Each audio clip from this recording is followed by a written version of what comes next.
नमस्कार, आदाब। Great Indian TV news में आप सभी का स्वागत है। दोस्तों, कौसा कादर पैलेस स्थित आरके कंपाउंड से लगकर बनी हरमैन मंजिल जो काफी धोखादायक है, जिसके कारण इस इमारत में रहने वाले सैकड़ों लोगों के ऊपर गंभीर खतरा मंडरा रहा है। यहाँ के स्थानीय लोगों का कहना है कि हरमैन मंजिल के ऊपर टेरेस पर मदरसे की आड़ में गैर कानूनी तरीके से नशा मुक्त केंद्र चलाया जा रहा है, जिसकी वजह से यहाँ के लोगों को काफी परेशानियों का सामना करना पड़ रहा है। इसी कारण इस परिसर में रहने वाली सभी लोग इस नशा मुक्त केंद्र का विरोध कर रहे हैं और यहाँ से ये गैर कानूनी नशा मुक्त केंद्र हटाया जाए, ऐसी मांग इन लोगों ने मनपा आयुक्त तथा पुलिस प्रशासन से की है। हमने इस मामले को लेकर इन परिसर के लोगों से और मदरसे की आड़ में नशा मुक्त केंद्र चलाने वाले मुबीन ताड़े से बातचीत की। आइए देखते हैं इनका इस पूरे मामले में क्या कहना है। ये हरमैन मंजिल, ये बिल्डिंग आपकी है और ये 5वीं मंजिल पर आप यहाँ पर एक रिहैबिलिटेशन सेंटर चला करके वहाँ पर नशे के आदी जो युवक उनके घर वालों द्वारा आपके पास लाए जाते हैं, उन पर काफ़ी जुल्म सितम होता है। संखलियों से बंद करके उन्हें बांध करके रखा जाता है, उनके साथ मारपीट की जाती है। तो ये किस तरीके का रिहैबिलिटेशन सेंटर है और क्या इसकी सच्चाई है, इस पर क्या कहेंगे आप? जी, अस्सलाम वालेकुम रहमतुल्लाहि व बरकातहू। सबसे पहले तो रफ़ीक भाई, आपने जो सवाल किया कि रिहैबिलिटेशन सेंटर, ये असल में हमारा रिहैबिलिटेशन सेंटर ही नहीं है, रिहैबिलिटेशन सेंटर ही नहीं है, रिहैबिलिटेशन सेंटर ही नहीं है। ये जो है मदरसा हमने बनाया है इसको, और यहाँ पे जो है हम दीन की तालीम देते हैं। 5 वक्त की नमाज होती है और सीखना सिखाना होता है और तरबियती निज़ाम है। तो इसलिए जो हमने जो है ये मदरसा शुरू किया है, ये रिहैबिलिटेशन स्टेशन नहीं है, ये रिहैब सेंटर नहीं है। अच्छा, ये रिहैब सेंटर नहीं है, आप कह रहे हैं मदरसा है। तो अभी हम लोग आए, हम लोगों को भी दिख रहा है कि ये मदरसा कम और किसी पुलिस लॉकअप या जेल खाने की तरह हर जगह ताले, हर जगह दरवाजे, हर जगह जो है उसके जिम्मेदारान आपने वहाँ अपॉइंट किए, उनके पूछे बगैर या आपके इजाज़त के बगैर ना कोई दरवाज़ा खुलेगा ना ताला खुलेगा। तो किसी मदरसे में ऐसे हालात क्यों? देखो, हमारा एक रिहैब सेंटर जो है अल ताइबीन नशा मुक्त केंद्र हमने जो है बाईपास पे बनाया है, जिसके बारे में आप सब हजरातों ने सुना है, पढ़ा है। खुद माशाल्लाह रफ़ीक भाई ने आके जो है उसका बयान दिए और माशाल्लाह जो है उसकी काफ़ी चर्चे हुए, तारीफ़ हुई। अब जो बच्चे हमारे पास जो वहाँ पर 2-3 महीने के बाद में जो एकदम माशाल्लाह नॉर्मल हो जाते हैं, तो होता ये है कि जो नशे के आदी रहते हैं उनको जब तक आप तरबियत नहीं देंगे, तरबियती निज़ाम नहीं होगा उनका, जैसे नमाज की पाबंदी, अल्लाह के दीन की पाबंदी, तो इनका जो है फिर जाके बाहर फिर वही होगा कि फिर नशा करेंगे। तो इसलिए हमने जो है यहाँ पर एक मदरसा कायम किया है कि वो बच्चों को फिर 2-3 महीने के बाद जो नॉर्मल होते हैं तो उनको यहाँ लाके हम नमाज़ पढ़ाते हैं, और जो है महीना 2 महीना उनके वालिदैन बढ़ाना चाहते हैं तो उनको यहाँ रख के हम ये काम कर रहे हैं। क्योंकि हमारे पास वहाँ पे जो जगह है वो काफ़ी छोटी जगह है, वो 25-30 बच्चे 40 बच्चे में बहुत शॉर्ट हो जाता, मतलब बच्चे सो भी नहीं पाते बराबर। तो इसलिए ये जो हमारा टेरिस काफ़ी दिन से बंद पड़ा था, कोई काम का नहीं था, यूज़ में नहीं था, तो हमने जो है ज़िम्मेदारान ने मशवरा करके इसको जो है मदरसे के तौर पे बाकायदा इसको जो है यहाँ पे बालवाड़ी का नाम दिया है। और यहाँ जो जिनको कुरान पढ़ने नहीं आता है उनको अली बे से पढ़ाया जाता है, जिनको पढ़ने आता है तो उनके लिए हमने मौलाना रखे हैं, वो उनका सबक देते हैं कुरान का और उनको जो है पूरी तरतीब से सिखाते हैं, और माशाल्लाह इसका हमको बहुत अच्छा रिज़ल्ट मिल रहा है। नहीं, आपका कहना ठीक है। आप कुरान और हदीस की रोशनी में जो है एक नशा मुक्ति केंद्र जो आपका है, वहाँ से कुछ हद तक सुधरे हुए लोगों को यहाँ पर आप लाते हैं और उनको दीन की राह पर लाने का काम करते हैं। तो दीन की राह पर लाने के काम में जो है आपको किसी मदरसे को जेल की तरह क्यों बनाना पड़ रहा है? नहीं, इसका खुलासा चाहिए हमको आपसे। नहीं, मसला क्या होता है कि भाई देखो, 2-3 महीने में जो है ये नॉर्मल तो हो जाते हैं, लेकिन जो फितरत है वो ख़त्म नहीं होती है। तो इसलिए मजबूरन जो है हमको इनको जो है थोड़ा बहुत रखना पड़ता है, ताकि ये उसमें से जो रहता है जो कभी नहीं, मतलब जिनको सुधारने की कोशिश कर रहे, जो सुधर नहीं सकता है, उसके फिर जो उसकी नशे की जो आदत ख़त्म नहीं होती। क्योंकि नशा एक ऐसी चीज़ है वो खून में जाके बस जाता है, और उसको जो है विड्रॉल होने के लिए, पूरा ख़त्म होने के लिए डॉक्टर से आप पूछेंगे तो वो तो 8 महीने 10 महीने 12 महीने का आपको वक्त देगा कि भाई जब तक इसको नशा नहीं मिलेगा तो ही ये नॉर्मल होगा। लेकिन हम लोग जो है, नमाज एक ऐसी दवा है, नमाज में अल्लाह ने सुकून रखा है, शिफा रखा है और जो है उसको पढ़कर और उसको जो सुकून मिलता, लेकिन शैतान उसके पीछे पड़ा है, कभी वक्तन फ़क्तन वो निकल जावे, इसलिए हमको एहतियातन ये चीज़ करना पड़ती है। नहीं ठीक है, मुझे ये बताइए, अभी ये अल ताइबीन मदरसा जो आपका बाईपास पर है, वहाँ पर आप एक रिहैबिलिटेशन सेंटर चला रहे हैं, उसका ये सेकंड पार्ट है, मदरसे के रूप में भले आप उसको कह रहे हैं, लेकिन यहाँ के जो हालात दिख रहे हैं, यहाँ के जो मामला दिख रहे हैं, तो आपकी बात जो है वो कसौटी पर खरी नहीं उतर रही है मुबीन साहब। दूसरी बात ऐसी कि हमको ये भी जानकारी मिली है इसी आपके रिहैब सेंटर में आने वाले कुछ लोगों से और इसी मदरसे में जो आपका सेकंड पार्ट है उसमें आए हुए कुछ लोगों से कि इनसे जो है आप चार्जेस लेते हैं और इनसे माहवारी जो पैसा लिया जाता है, ये बात कहाँ तक सही है और कितना पैसा आप लोगों द्वारा इन लोगों से लिया जाता है? हाँ देखो, ये तो ऐसा है कि भाई जो हमारा जो फ़ीस है 5,000 रुपया महीना हम एक बच्चे से लेते हैं, जिसमें आप आज महंगाई के दौर में जो है अगर 100 रुपये रोज़ बच्चा खाता है तो 3,000 रुपया महीना तो यही हो रहा है। और फिर उसके बाद में जो है उसको दवाई लगती है, फिर उसके बाद में जो है जो उस्ताद है उनकी पगार है, पकाने वाले हैं उनकी पगार है, और जो मेंटेनेंस है, लाइट है, पानी है, जगह है, भाड़ा है, तो ये 5,000 जो है हमने मशवरा करके तय करा है। लेकिन अब खैर देखो, वो अंदरूनी बात है, आज उम्मत की क्या हाल है उसको ज़ाहिर करना मुनासिब नहीं है। अब आप ये चाहेंगे रफ़ीक भाई तो मैं इनको पूरा खुलासावार लिस्ट के साथ दूंगा कि भाई किसके क्या महीना आता है, तो हमको किसी की कोई अंदरूनी बातें जाहिर नहीं करना है, बस ये अल्लाह एक निज़ाम चला रहे अल्लाह। अच्छा, ये 5वां माला तो पूरा आपका ही है ना? आपका ही बना हुआ है, बिल्डिंग भी आपकी ही बनाई हुई है, पूरा 5वां माला भी आपका ही है ना? जी जी जी।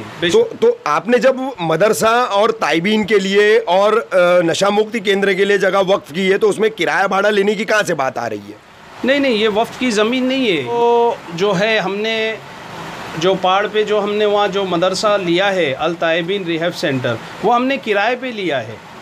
देखो, ये काम तो जो ऐसा था कि इसको करना इतना ज़रूरी था कि आज जो हमारे कौम के बच्चे, जो नौजवान हमारी उम्मत का सरमाया है, जो हमारी आंखों के सामने वो नशा नहीं कर रहे बल्कि जो है मौत के मुँह में जा रहे।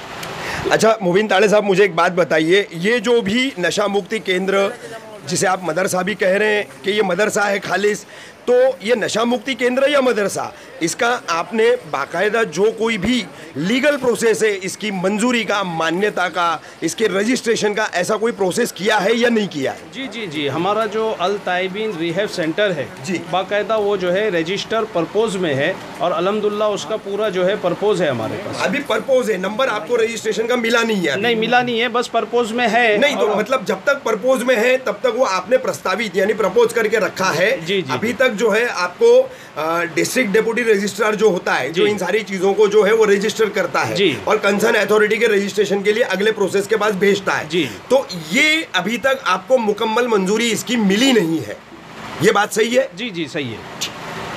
यहाँ जैसे 60 बच्चे, तो वहाँ कितने बच्चे हैं? वहाँ तकरीबन 18-20 बच्चे हैं। वहाँ 20 बच्चे, वहाँ 20 बच्चे, ज़्यादा कैपेसिटी नहीं है वहाँ पर? नहीं, ज़्यादा कैपेसिटी। अच्छा, तो यहाँ पे आपने किसी साइकियाट्रिस्ट? यहाँ 60 नहीं है, 50 या 52 बच्चे हैं। 50 या 52 बच्चे। तो यहाँ पे आपने किसी साइकियाट्रिस्ट को अपॉइंट किया था? कोई साइकियाट्रिस्ट अपॉइंटेड है जो यहाँ पर इन बच्चों को? नहीं, हमारा जो इलाज होता है, सुनो, हमारा जो इलाज होता है कुरान और हदीस की रोशनी में होता है, हमको कोई साइकेट्रिस्ट की ज़रूरत नहीं पड़ती। दवाइयाँ हम जो देते हैं वो सर्दी, खांसी, जुलाब, उल्टी, क्योंकि देखो जब विड्रॉल निकलता है तो इनको ये सारी तकलीफ़ें होती है, तो इनको जो है जो यहाँ पे मदरसे से यहाँ से जो बच्चे यानी इलाज के बाद बाहर आए, नौजवान है या बच्चे हैं या जो अभी मौजूद है, उन सब लोगों के इल्ज़ाम क्यों कि यहाँ पे उनको टॉर्चर किया जाता है, उनके घर वालों से मिलने नहीं दिया जाता, फिर उनके सांकली से बांधा जाता है? जैसे कि अभी 2 लोग यहाँ से गए तो उन्हें भी सांकली में हथकड़ी बांध कर लेके गए। हाँ, आप अपनी नैनो कार में ही लेके गए ना उन लोगों को? रिहैबिलिटेशन सेंटर वहाँ पर चलाया जा रहा है जिसमें नशेड़ियों को ला करके उनका नशा छुड़ाने का काम हम लोग करते हैं, ऐसा कहा जा रहा है। लेकिन आप लोगों का कहना है कि इस सेंटर से जो है पूरे इलाके को, इस आर्क कॉम्प्लेक्स को, खास करके अजीत कोऑपरेटिव हाउसिंग सोसाइटी की जो बिल्डिंग है उसको बहुत सारी तकलीफ है। हाँ। तो क्या तकलीफ है आप लोगों को? चिल्लाने की बहुत आवाज़ आती है। कौन लोग चिल्लाते हैं? वही लोग चिल्लाते हैं, सुबह बहुत चिल्लाते हैं उन लोग। कितने चिल्लाने की आवाज़ आती है? कितने बजे? सुबह 4 बजे 5 बजे आवाज़ आती है। अच्छा, ये चिल्लाने के अलावा और क्या तकलीफ है आपको? अब बच्चे निकल के भागते हैं उधर से। अच्छा, उधर से क्यों निकल के भागते हैं? अगर ये नशेड़ी छुड़ाना है तो एरिया छोड़ के कोई जंगल बियाबान में छोड़ाए। अच्छा, ये सोसाइटी में क्यों छोड़ा रहे ये सब बात? अभी ये नशा, अभी ये 4 बच्चे और आजू बाजू के खराब होंगे, ये ऐसा सब रहेगा तो इधर आबादी में नहीं होना चाहिए आपका नहीं कहना होना है। चाहिए। कहीं इसको तना जगह पर बनाना चाहिए, हाँ, यहाँ से इसको हटाना चाहिए, नहीं तो इसकी वजह से इलाके में भी असर पड़ेगा। आप ये बताइए कि क्यों यहाँ से ये रिहैब सेंटर हटना चाहिए, क्यों ऐसी मांग है आप लोगों की? किसी की बहू बेटियां अकेले घर में रहेंगे, वहाँ ऊपर वो लोग धांधली मचाते हैं। कभी भी घुस के हमारे रूम में आ सकते हैं, हम क्या करेंगे उस वक्त? मोबिल ताड़े भी कुछ नहीं कर सकता है, वो कुछ भी नहीं करेगा। उसको बोले यहाँ से बस हटा दे तो हटा दे, बस हम लोग को हटना चाहिए, बस यही हम लोग जानते हैं और कुछ नहीं। वो हटना चाहिए क्योंकि उससे बहुत तकलीफ होती है।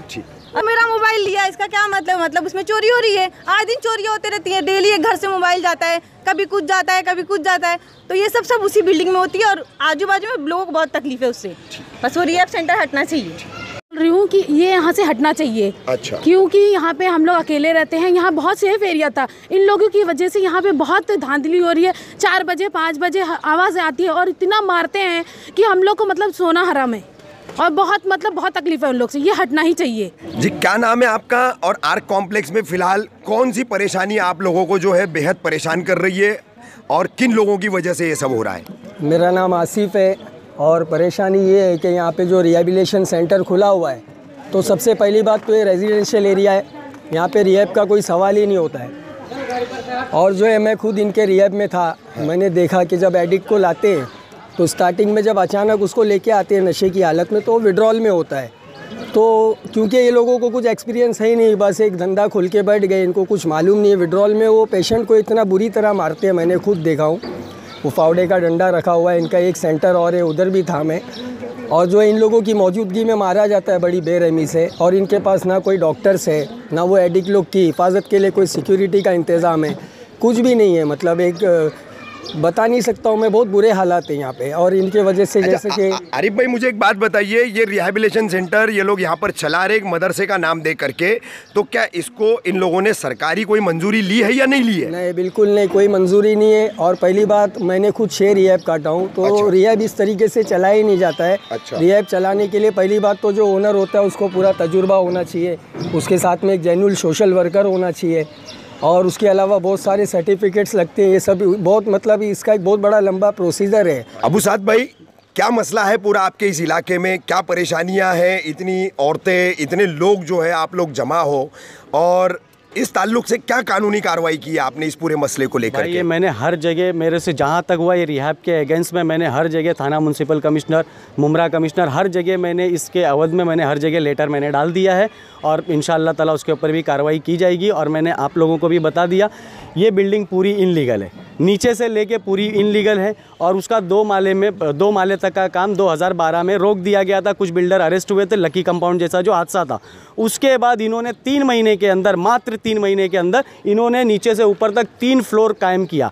एक इनके फ्लोर की आप जांच करिए, उस जांच 5 इंच से ज़्यादा नहीं है। जो स्लैब पड़ता है 5 इंच से ज़्यादा नहीं है। और सुबह में हम सोए हैं, सुबह में कुछ नहीं है, रात में हम सोए हैं और सुबह में उठ के देख रहे हैं तो पूरा एक स्लैब कंप्लीट है। तो इस तरीके से एक दिन में एक स्लैब कंप्लीट होना नामुमकिन चीज़ है। इनकी पूरी बिल्डिंग दलदल के अंदर है। पीछे साइड में गटर के ऊपर पिलर है, आगे साइड में बावड़ी के ऊपर पिलर है, और जो फ्रंट का एरिया है वो आर्क कंपाउंड की बाउंड्री तोड़ करके उसके ऊपर अपना पिलर बनाए हैं। ये धांधली करके, ये पूरे लोगों को डरा धमका करके इन्होंने अपनी पूरी बिल्डिंग बनाई है। और उसके बाद ये अभी ये इनलीगल जो कंस्ट्रक्शन किए हैं 5वें माले पे रिहैब के नाम पर, जिसको ये मदरसा बता रहे, जो कि ये मदरसा नहीं है। मदरसा इस तरीके का नहीं होता है। मदरसे की फ़ीस ज़्यादा से ज़्यादा 100 से 150 रुपया, इनकी फ़ीस 5000 रुपया पर पर्सन, एक आदमी से 5000 रुपया। और अगर जिसने फ़ीस देने में लेट कर दिया उसके पास एक डंडा है, मूसा का आसा, उससे बाकायदा मारा जाता है और उनको 3rd डिग्री दिया जाता है। आप ऊपर जाके किसी भी बच्चे से आप पूछ सकते हैं और हर एक बच्चा आपको बताएगा। अब उसके बाद ये होएगा, रिहैब यहाँ से बंद हो जाएगा और हम सारे जो इलाके के लोग हैं इसको बंद कराने के एवज में हर जगह लेटर दिए हैं।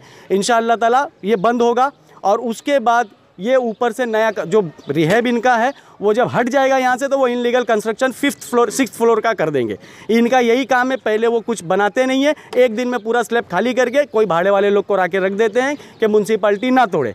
तो हमको ये भी डर है 5वां महला भी जो 6ठा फ्लोर इनका इनलीगल है वो भी तोड़ना चाहिए, क्योंकि उसके ऊपर इतना लोड नहीं बर्दाश्त कर सकती है। सारे पिलर इनके बावड़ी और गटर के ऊपर बने हुए हैं, तो ऊपर का भी इनका जो 5वां 6ठा जो फ्लोर है जिसके ऊपर रिहैब है भाई, वो भी टूटना चाहिए। क्यों? रीज़न उसका ये है कि अगर वो नहीं तोड़ेंगे तो उसके ऊपर उन्होंने रहवासी ला करके डाल देंगे, एक स्लैब डाल देंगे, 4-5 पिंजरे जैसा घर बना देंगे, 2-4 भाड़े वाले ला के रख देंगे, तो उनका सेफ हो जाएगा। इनकी थिंकिंग ही पूरी वही है कि हम ऊपर फ्लोर, इनकी थिंकिंग ही पूरी वही है कि हमारा वो पूरा फ्लोर हम फिर से बनाएंगे और फिर से उसको बेचेंगे। और इनकी बिल्डिंग में रहने वाला एक आदमी भी खुश नहीं है। जो टैलेंट लोग पहले के थे, अपना 250-250 का 300-300 का एरिया इनको दिए हैं और उनको इन्होंने 100 से 150 का एरिया दिए हैं। आप जाकर के पूरा घर देख सकते हैं। अभी साहब भाई ये 2 बच्चे कौन है और इनके साथ क्या जी, मामला हुआ? और ये 2 बच्चे जो खड़े हैं ना, ये बच्चे खुद बताएंगे कि इनके साथ में क्या हुआ। ऊपर से 3 से 4 लोग भाग करके आए। ये बच्चा क्रिकेट खेल रहा था, इसके गले पे देखिए ब्लेड रख दिए एक, और इसको 3 से 4 चमाट मारा गया है। अब फिर हम लोग यहाँ जगह पे हम लोग मौजूद थे तो हम लोगों ने डांट दपट के उनको भगाया, फिर वो लोग भाग गए। लेकिन इस बच्चे के गले पे आप ये देख लीजिए, इस बच्चे के गले पे अभी भी ब्लेड का निशान है। ये आज से तकरीबन 20-25 दिन पहले की वारदात है। अच्छा अबू साद भाई, मुझे एक बात बताइए, आपने कई जगहों पर कंप्लेंट की है, आप कह रहे हैं ये मदरसे की आड़ में इलीगल रिहैबिलिटेशन सेंटर चलाया जा रहा है, तो पुलिस में इसकी कंप्लेंट की है या नहीं? पुलिस स्टेशन में अभी नहीं किया, पुलिस स्टेशन में आज इंशाल्लाह ताला इधर भी लेटर दे देंगे। वहाँ से जो रिसीव लेटर लेके आए हैं पुलिस स्टेशन में आज जाकर के वो भी दे देंगे इंशाल्लाह भाई जी। और ये बच्चों से ज़रा पूछ लीजिए, ये बताएंगे ये बच्चों से। भाई क्या नाम है बेटा तुम्हारा और क्या हादसा पेश आया तुम्हारे साथ? खान हसन बाकर नाम है। क्या हुआ था तुम्हारे साथ? क्रिकेट खेल रहा था पीछे। कितने दिन पहले की बात है? हो गया 1 महीना होने पे आया। 1 महीना होने आया। हाँ। ठीक है, क्या हुआ? मैं क्रिकेट खेल रहा था, पीछे से आके ना पकड़ लिया, अंपायर था, बॉल आया तो मैं पीछे पकड़ने के लिए झुका ना, तो ये आके पकड़ लिया और यहाँ ब्लेड रख दिया था। डायरेक्ट आकर के पकड़ करके हाँ। उसने ब्लेड रख दिया। हाँ। तो कुछ कहा तुमसे, कुछ मांगा, कुछ छीना? नहीं, बोलता वो पत्थर ये तोड़ के दो मेरे को। तो मैं मैं भाग रहा था ना, तो उसने घसीट दिया। जंजीर पहने थे 2 हाथ में, जंजीर पहने हुए थे। हाँ, और इसी रिहैबिलिटेशन सेंटर से भागकर नीचे आए थे वो लोग। हाँ। इलीगल फ्लोर बना है इसके ऊपर, और ये बिल्डिंग कुएं पे और नाले पे पिलर डाल करके बनाई गई है। तो इसके ताल्लुक से आपने कारपोरेशन में कहाँ कंप्लेंट की है, और आपकी इस कंप्लेंट में अगर कार्रवाई नहीं होती तो आप लोगों का अगला कदम क्या होगा? अगर इस लेटर जो मैंने जहाँ दिया है, म्यूनसिपल कमिश्नर, मैंने हर जगह वो लेटर दे दिया है। हाँ। अगर इस पर कार्रवाई नहीं होती है तो इलाके के सारे लोग 200-300 लोग मिल करके यहाँ धरने पे बैठेंगे, भूख हड़ताल पे बैठेंगे, धरने पे बैठेंगे।